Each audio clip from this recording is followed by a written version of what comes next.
खुलुमबाय Bodoland इंखं television studio आं ललिता गयारि दिनै फुंबिलिनि गाहाय रादाबफोराव दं। हेलेम लामा जाब्रबथायजों जिउ खहा जानायफोरनि नखरनो एमएलए उत्तल बराया 2 लाख रां अनसुंथाइ होगोन। एबसुआ दुखु फोरमायदों। जिनाहारि खालामनाय दायनिगिरिखौ थोंजोङै फासि होनाय जागोन। रामनाथ कविन्द। सिमेन्ट सापरियाव बाइक सिखाव आसुनि दैदेनगिरिनि केटिएम बाइकआ गोमादों।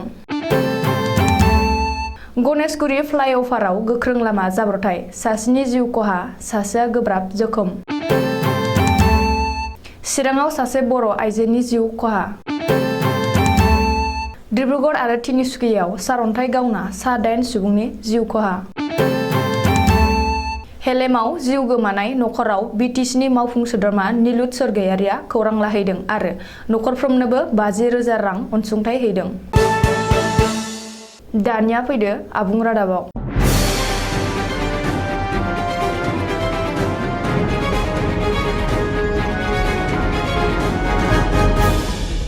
थांनाय सनिबारखालि हराव बिश्वनाथ जिल्लानि हेलेम थानानि बेन्दोङाव थाखावबारियाव गारि बिलनि 7 लाइमोनफोरा गोख्रों लामा जाब्रबथायजों जिउ खहा जालांनायखौ दुखु फोरमायनानै गहपुरनि एमएलए उत्तल बराया थैनाय नखरनो सासेयाव 2 लाख रां सोरखारनि अनसुंथाइ होनो होननानै फोसावदों। बेनि अनगायैबो दुलाराय बर' फरायसा आफादा मोनसे प्रेस बिबुंथिनि गेजेरजों जोबोद दुखु मोननाय फोरमायदों। मख'नो गोनांदि बे लामा जाब्रबथायाव गासै 5 बर' लाइमोनफोरनि जिउ खहा जादोंमोन आरो 5 गोब्राब जोखोम जादोंमोन। सनिबारखालि मोनायाव AS25DC 7418 नम्बरनि बोलेरो पिकआप गारिजों सा 20 सो बर' लाइमोनफोरा बैसागु मोसानायाव बाहागो लाखांनानै गावसोरनि गामि गारि बिल फारसे फैफिननाय समावनो बे जाब्रबथाया जादोंमोन। बे जाब्रबथायाव 2 लाइमोन हौवा आरो 3 लाइमोन हिन्जावसाफ्रा जायगायावनो जिउ गोमादोंमोन। थैनायफोरनि मुङा फारियै सनजय बसुमतारी 16 बोसोर बैसोनि, कुलिमान बसुमतारी 17 बोसोर बैसोनि, राधिका दैमारी 14 बोसोर बैसोनि, बर्नाली बर' 13 बोसोर, बुथुमुनि बर' 14 बोसोर होननानै सुलुङाव फोरमायदों। बेनि अनगायैबो 7 गोब्राब जोखोम जादोंमोन।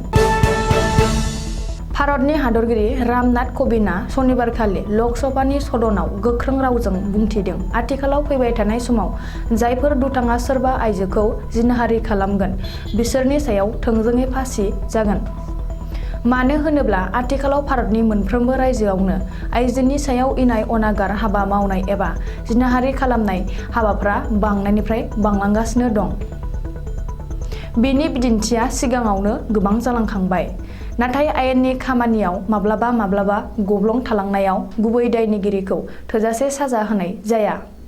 बेखायनो आथिखालाव भारत सरकारा मोन्नैबो सदनाव बिल पास खालामनानै आयेन बानायनांगौ होननानै हादरगिरि रामनाथ कविन्दआ बोसोन होदों। धेमाजि जिल्लानि सिमेन्ट सापरियाव आथिखालाव बाइक सिखावनि होंगो दोंगो जादों।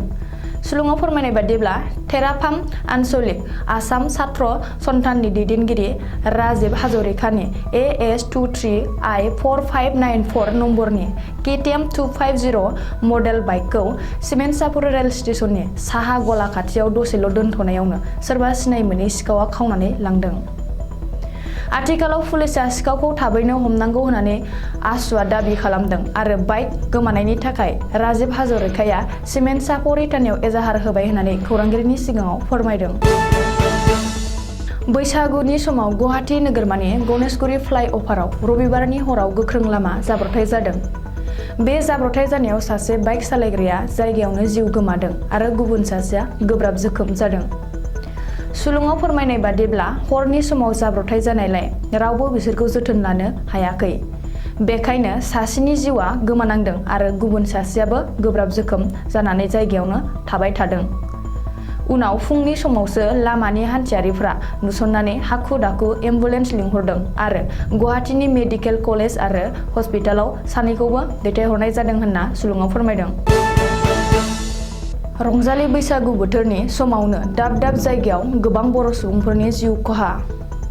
सासे बर' आइजोखौ बर' लाइमोन सेंग्राफोरा एक्सिडेन्ट खालामनानै जिउ खहा खालामदों।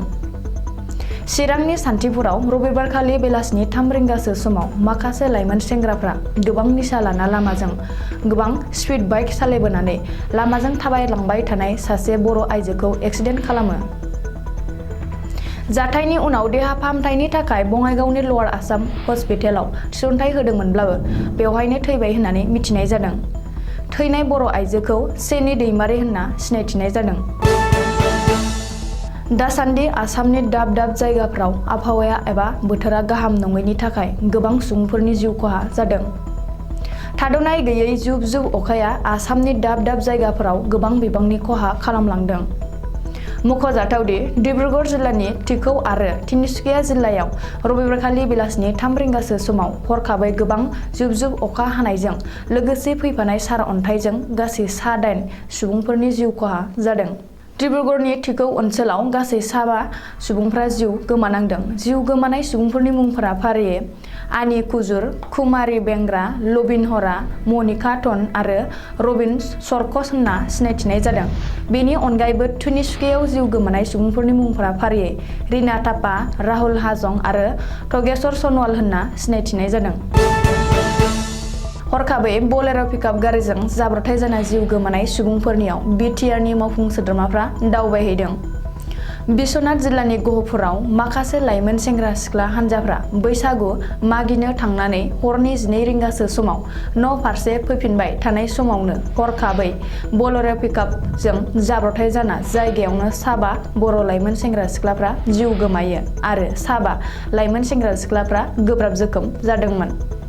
बे जाथाय जानाय जायगायाव बिटिआरनि मावफुं सोद्रोमा निलुत सतगियारि आरो दावबायसा बर'आ थांनानै जिउ गोमानाय नखरनि सुबुंफोरनो 50,000 रांनि अनसुंथाइ गथायदों आरो गोब्राब जोखोम जानानै देहा फाहामसालियाव थिसनथाय होनाय लाइमोनफोरखौ जेबो बेसेन लायालाबानो फ्रियै फाहामथाय होगोन होननानै बुंथिदों। दिनै फुंबिलिनि रादाबा एसेनोसै। गोजोन्थों।